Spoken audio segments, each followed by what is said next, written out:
The most powerful advice from a 100-year-old grandfather. Part 1. The unexpected visit. I hadn't seen my grandfather in nearly 8 years. Life got busy, and like most people my age, I thought I had time. Until I got the call. He's turning 100 next week, my cousin said, and he's asking for you. A century. 100 years of living, loving, losing, learning. I couldn't say no. So I packed my bags and flew back home. When I arrived at his small farmhouse in the countryside, I was shocked by how little had changed.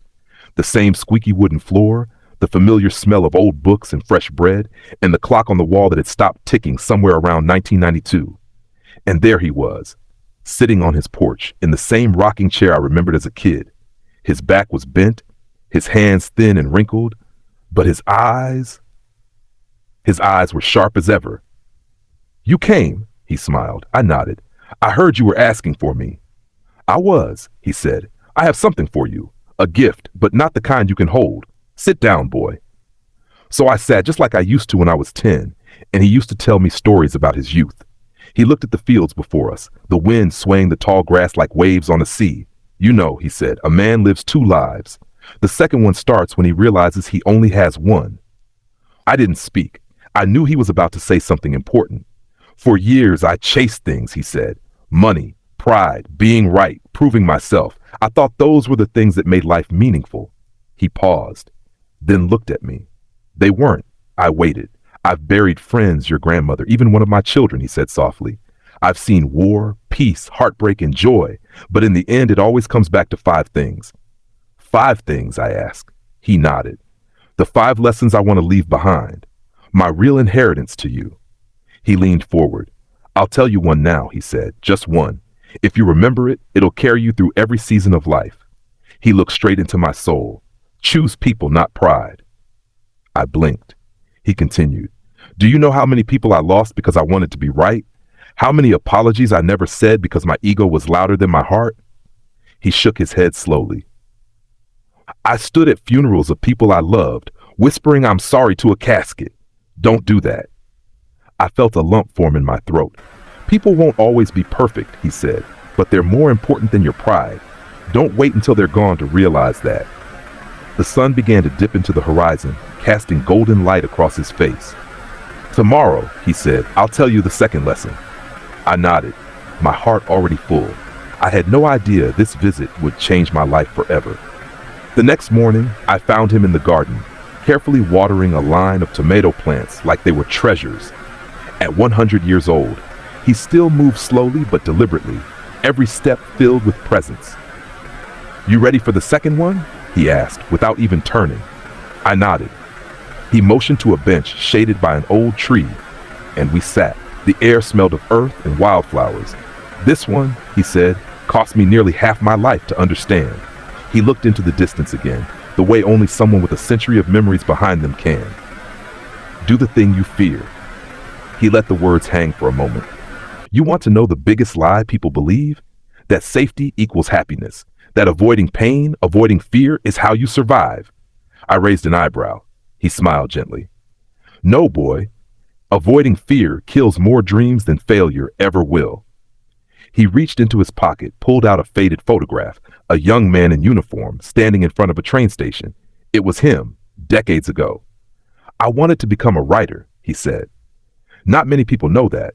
I used to scribble poems in notebooks during the war, but when I came home, I told myself it was foolish, that I needed a real job, so I went to the factory instead." He shook his head. "I built machines for 30 years, but I never built the life I truly wanted." There was no bitterness in his voice, just a calm, quiet knowing. "I was afraid," he said. "Afraid of being judged, afraid of not being good enough, afraid of failing. But you know what's worse than failing?" I shook my head. "Waking up at 75 and realizing you never tried." Silence. Only the sound of birds and wind in the trees. If your heart pulls you towards something good, something true, run to it, even if your knees shake.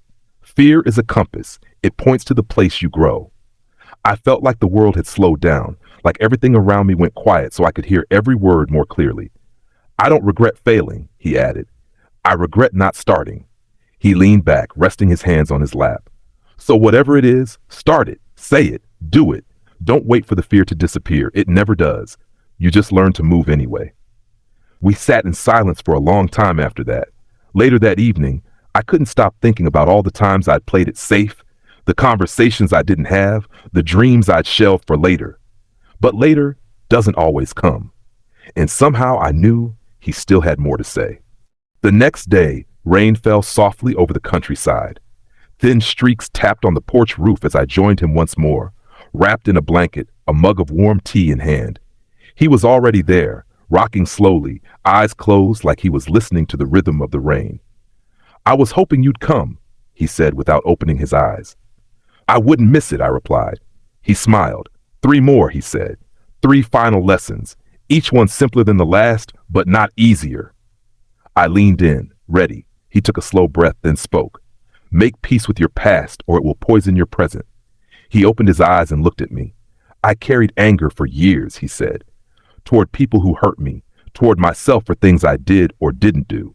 He looked down at his hands, the lines and spots of age telling their own stories. I thought holding on made me strong, but all it did was make me tired. He looked up again. You want freedom? Forgive, not just them, yourself too. I felt that one, deep. He continued. The 4th lesson, he said, is even simpler. Celebrate ordinary days. I frowned, not sure what he meant. Everyone waits for the big moments, weddings, promotions, birthdays, but you know what I remember most vividly? He smiled, his eyes misting. Waking up next to your grandmother and smelling her hair, the way the light came through the kitchen window on a Tuesday morning, sitting right here drinking tea, listening to the rain. He tapped his chest. That's life. Not the highlight reel, the quiet in between, the ordinary days. That's where joy hides. I stared at the horizon, thinking of how many days I had rushed through, always chasing the next thing. Then he shifted in his seat, his tone more serious. One last thing, he said, the most powerful truth I know. He turned to me, and his voice dropped to a whisper. You are already enough. I didn't respond. I just sat with it. You'll spend years trying to prove yourself, he said, to your parents, your boss, strangers online. You'll climb ladders, chase approval, perform and perform. He reached out and placed his hand gently on mine. But if you never believe you're already worthy, right now as you are, none of it will matter. Silence again. Then he chuckled. Look at me, he said. I'm 100 years old. I've seen the world change over and over. But what never changes is this. People forget how to love themselves. He stood slowly, using his cane. So love yourself now, not when you're successful, not when you're flawless, now. I stood too, not sure what to say. We stood in the rain, not speaking, just breathing. That was the last time we spoke. He passed away 2 weeks later, peacefully in his sleep. At his funeral, I read his 5 lessons out loud. There wasn't a dry eye in the room, and now years later I passed them on to you. Choose people, not pride. Do the thing you fear. Make peace with your past. Celebrate ordinary days. You are already enough. 5 simple truths. 100 years of life, boiled down to what matters most. And maybe, just maybe, they'll change your life like they changed mine.